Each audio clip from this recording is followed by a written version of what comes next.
नमस्कार, मैं हूं नवजोत रंधावा और आप देख रहे हैं जेएनटी स्पेशल। जेएनटी स्पेशल में आज बात तो राजधानी के पोल्यूशन की होगी, लेकिन कई सालों बाद आज पोल्यूशन की बात करते और सुनते समय दिल्ली मुस्कुराएगी। कई सालों से हम देखते आ रहे हैं कि किस तरीके से दिल्ली में सर्दियों की शुरुआत के साथ ही पोल्यूशन हवाओं का मिजाज मैला कर देता है। राजधानी के आसमान को स्मॉग की धुंधली चादर ढक देती है। लेकिन ऐसे माहौल का लगातार सामना करते हुए भी दिल्ली न कभी थकी है न कभी रुकी है, बल्कि दिल्ली डटी रही इस प्रदूषण से मुकाबला करने में।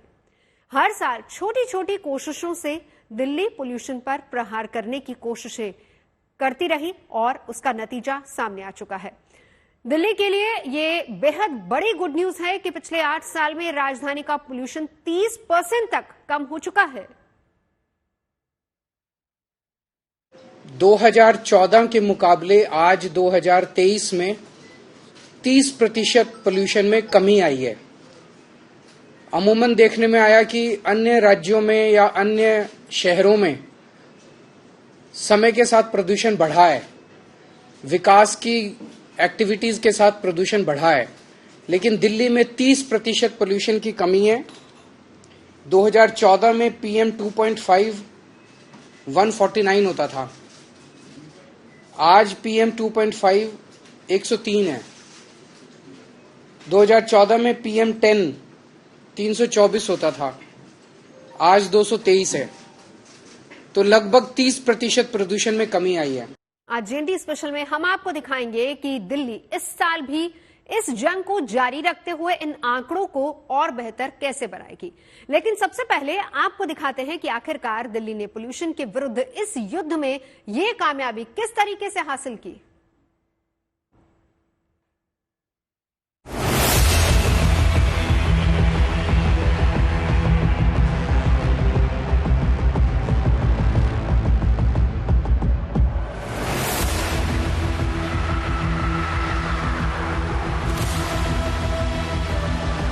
हर साल सर्दियां शुरू होते ही राजधानी में सांसों का आपातकाल शुरू हो जाता है। हर बार सर्दियां दिल्ली के लिए स्मॉग की चादर में लिपटी सुबह लेकर आ पहुंचती हैं। सड़कों पर दौड़ती गाड़ियों का धुआं, जहरीली हवा, उगलती चिमनियां और पड़ोसी राज्यों से उठते पराली का धुआं मिलकर दिल्ली में गैस चैम्बर जैसे हालात पैदा कर देते हैं। इसी तस्वीर को बदलने के लिए दिल्ली वालों ने कमर कसी थी और आज उसका नतीजा सभी के सामने है। 2016 में प्रदूषण के हिसाब से अच्छी हवा 109 दिन होती थी। 365 में से 109 दिन अच्छी हवा होती थी। ये संख्या बढ़ के 163 हो गई है। अब साल में 163 दिन अच्छी हवा होती है। 2016 में जो सीवियर पोल्यूशन होता था, बहुत खराब, ऐसे 26 दिन होते थे। अब ये संख्या घट के केवल 6 दिन रह गए हैं, जो बहुत खराब दिन होते हैं पूरे साल में। एक स्वस्थ वातावरण में हवा की क्वालिटी बताने वाला AQI यानी एयर क्वालिटी इंडेक्स 100 से कम होना चाहिए, लेकिन दिल्ली में हर साल सर्दियों की आमद के साथ ही प्रदूषण का स्तर बद से बदतर होता जाता था। इसी को देखते हुए पहला वार किया गया था गाड़ियों में होने वाले प्रदूषण के खिलाफ। जब ऑड इवन फॉर्मूला से ज्यादा कामयाबी नहीं मिली तो प्राइवेट व्हीकल्स की संख्या कम करने के इरादे से पब्लिक ट्रांसपोर्ट को बेहतर बनाने की कवायद शुरू की गई। एक काम किया गया कि बसें, पहले दिल्ली में पिछले कई वर्षों से बसों की खरीद नहीं हुई थी और उसकी वजह से लगभग 15 साल कोई बसें नहीं खरीदी गई दिल्ली में। तो उसकी वजह से दिल्ली में बसों की काफी कमी हो गई, पब्लिक ट्रांसपोर्ट खराब हो गया, लोग अपने प्राइवेट ट्रांसपोर्ट पे शिफ्ट करने लगे। लेकिन पिछले दिनों में, पिछले 2-3 साल में हमने बहुत बड़े स्केल के ऊपर न केवल बसें खरीदी हैं बल्कि इलेक्ट्रिक बसें खरीदी हैं। तो आज दिल्ली में, आज तक के दिल्ली के इतिहास में सबसे ज्यादा बसें दिल्ली में है। 7135 बसें अभी दिल्ली की सड़कों पे है। इतनी बसें पहले कभी नहीं थी दिल्ली में। इनमें से 800 इलेक्ट्रिक बसें हैं। फिर भी दिल्ली में प्राइवेट वाहनों की बड़ी तादाद को देखते हुए गाड़ियों से निकलते धुएं पर रोक लगाने का दूसरा रास्ता ढूंढना जरूरी था। सो लोगों का रुझान इलेक्ट्रिक गाड़ियों की तरफ मोड़ा गया और यहाँ भी नतीजा उम्मीद की दिशा में ही बढ़ता दिख रहा है। 2020 में हमने इलेक्ट्रिक व्हीकल पॉलिसी लॉन्च की थी, केवल बसों के लिए नहीं, सभी के लिए, प्राइवेट सेक्टर के लिए भी। और ये पॉलिसी देश ने, दुनिया भर में इसकी सराहना हो रही है। और आज दिल्ली के अंदर जितने बड़े स्केल के ऊपर इलेक्ट्रिक व्हीकल्स खरीदे जा रहे हैं, ये शायद पूरी दुनिया में सबसे ज्यादा है। आज जितने व्हीकल्स रजिस्टर होते हैं, नए व्हीकल्स आज जितने खरीदे जाते हैं दिल्ली में, उसमें 17% व्हीकल्स ई व्हीकल्स खरीदे जाते हैं। इसके अलावा दिल्ली को घेर कर बनाए गए पेरिफेरल एक्सप्रेस वेज भी राजधानी में गाड़ियों से होने वाले पोल्यूशन लोड को कम करने में बड़ी भूमिका निभा रहे हैं। और केंद्र सरकार ने दिल्ली के दोनों तरफ पेरिफेरल एक्सप्रेसवे बनाए हैं, तो जो व्हीकल्स दिल्ली के लिए डेस्टाइंड नहीं है, दिल्ली में उनका काम नहीं है, और पहले दिल्ली से केवल क्रॉस करके यूपी जाया करते थे या यूपी से, वो व्हीकल्स अब पेरिफेरल एक्सप्रेसवे इस्तेमाल करके निकल जाते हैं। वो दिल्ली के अंदर एंटर नहीं करते, जिससे पोल्यूशन में कमी आई है। छोटे छोटे कदम लगातार उठाए जा रहे थे, लेकिन हर साल पोल्यूशन की मार पड़नी फिर भी जारी रही। हर साल डेटा के आधार पर कुछ और उपाय जोड़े जाते थे, कुछ नई कोशिशें की जाती थी। मसलन शहर की तरक्की और जिंदगी के चलते रहने के लिए बिजली की जरूरत को नकारा नहीं जा सकता था, लेकिन इस जरूरत को पूरा करने के लिए बिजली के साथ साथ थर्मल पावर प्लांट्स की चिमनियों का धुआं उपहार में मिलता था।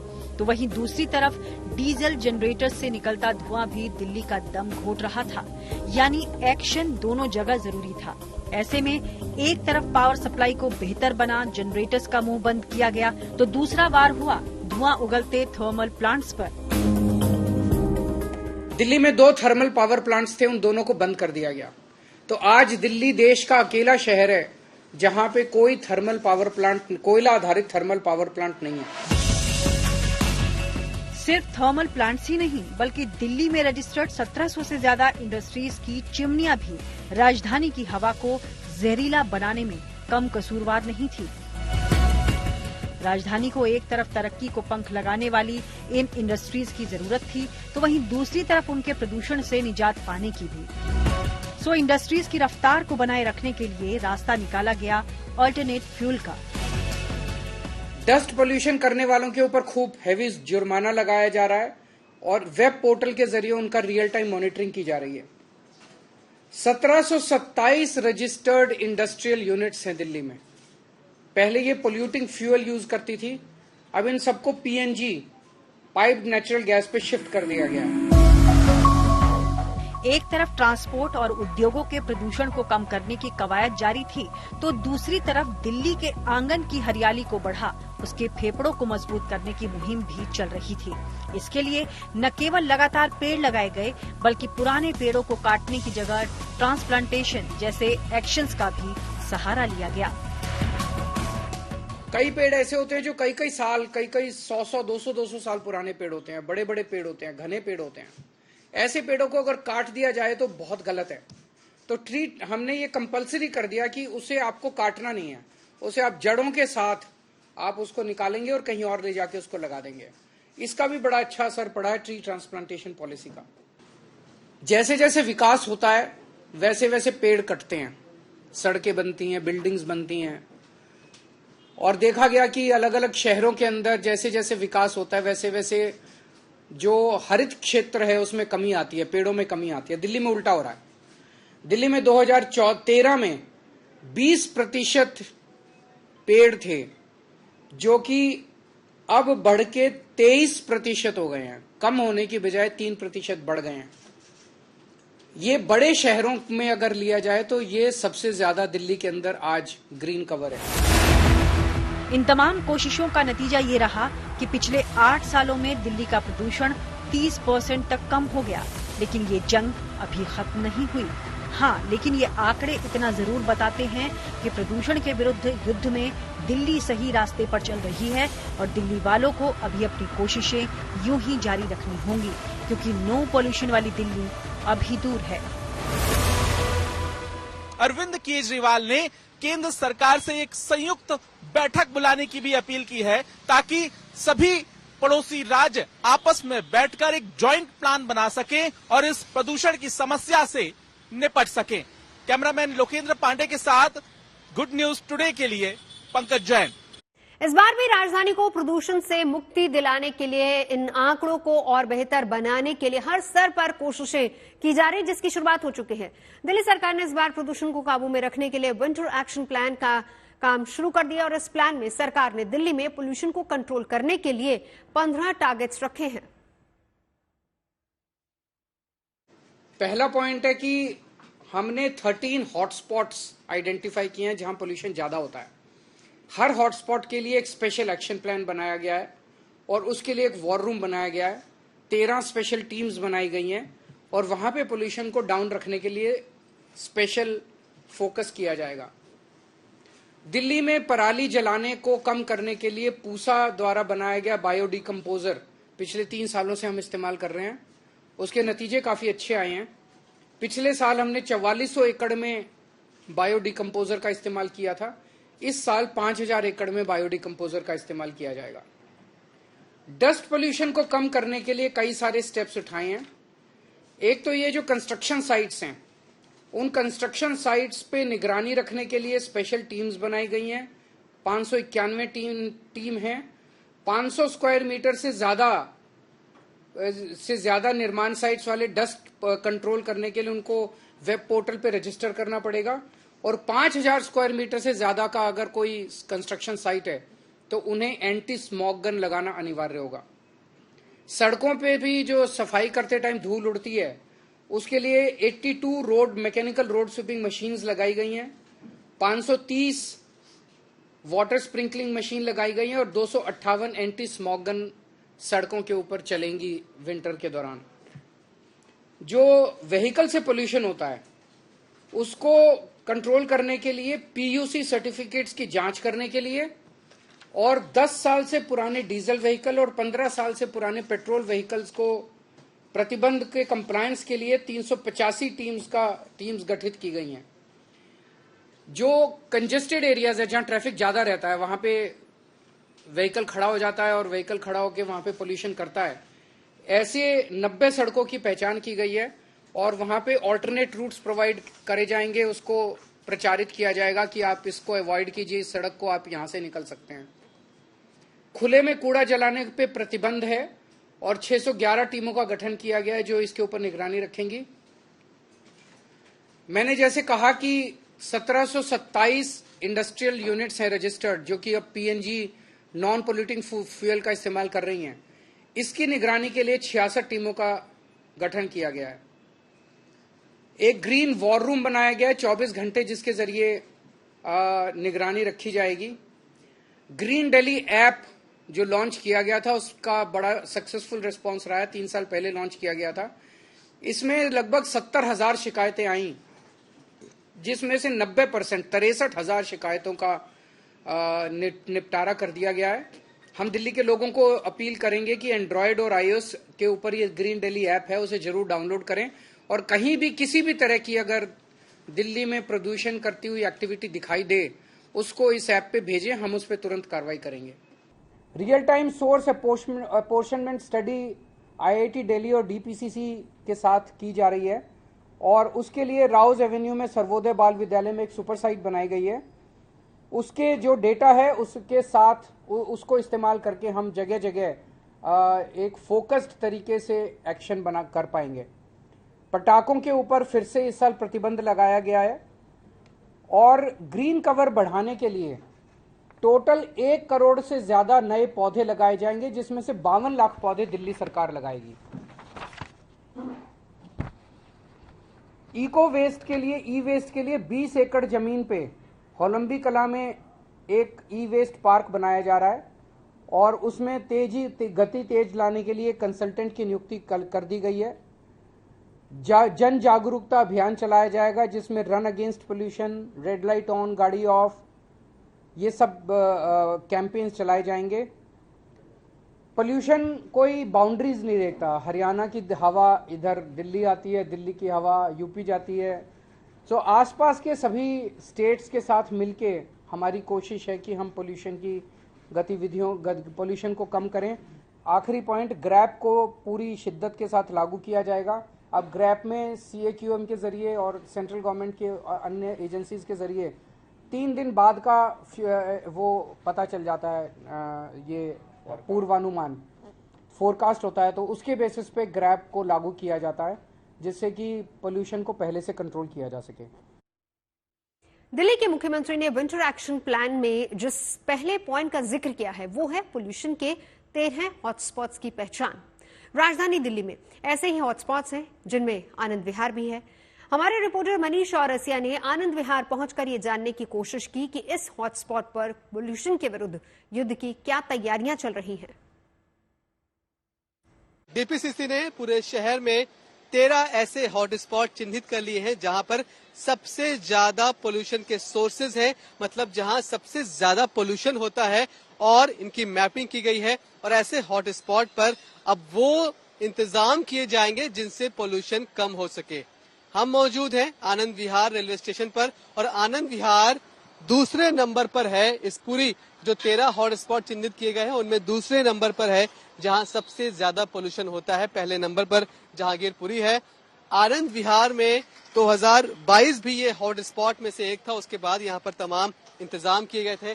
उन इंतजामों में से एक इंतजाम ये भी है कि इस तरह से जगह जगह पर स्प्रिंकल्स करवाए जाते हैं आनंद विहार के इलाके में। डीपीसीसी का ये कहना है, ये मानना है कि आनंद विहार में पोल्यूशन के बड़े सोर्सेज मौजूद हैं। यहाँ पर 470 से ज्यादा पोल्यूशन के सोर्सेज को आइडेंटिफाई किया गया है, इसलिए यहाँ पर कई सारे प्रयोग करने की जरूरत है, कई सारे इंतजाम करने की जरूरत है। और ये जो आप स्प्रिंकल्स देख रहे हैं ये भी उसी इंतजाम का एक हिस्सा है। लगातार पानी का छिड़काव किया जाता है जिससे पोल्यूशन यहाँ पर कम हो सके। दिल्ली के पोल्यूशन में बहुत बड़ा हाथ होता है पड़ोसी राज्यों में जलती पराली के धुएं का, लेकिन इस बार पराली जलाने को लेकर भी राहत भरी खबर आई है। कृषि और मौसम विज्ञान के जानकार ये इशारा कर रहे हैं कि पिछले साल की तुलना में इस बार भी पराली जलाने के मामलों में भारी कमी आएगी और इसका सीधा असर होगा दिल्ली के पोल्यूशन वाले आंकड़ों पर, यानी पिक्चर अभी बाकी है।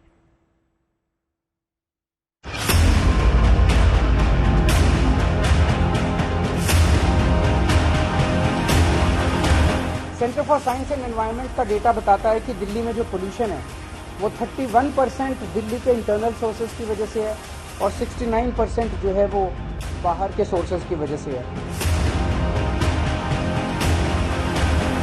जब पराली जलनी चालू होती है और हवाएं जो हैं वो इस तरफ आती हैं तब पोल्यूशन थोड़ा थोड़ा बढ़ना चालू होता है दिल्ली का।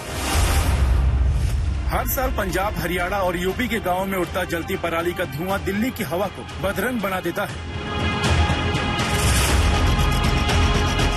हर साल सितंबर महीना खत्म होते होते फसलों की कटाई पूरी हो जाती है और फिर सिलसिला शुरू होता है आसमान में धुएं के गुबार का।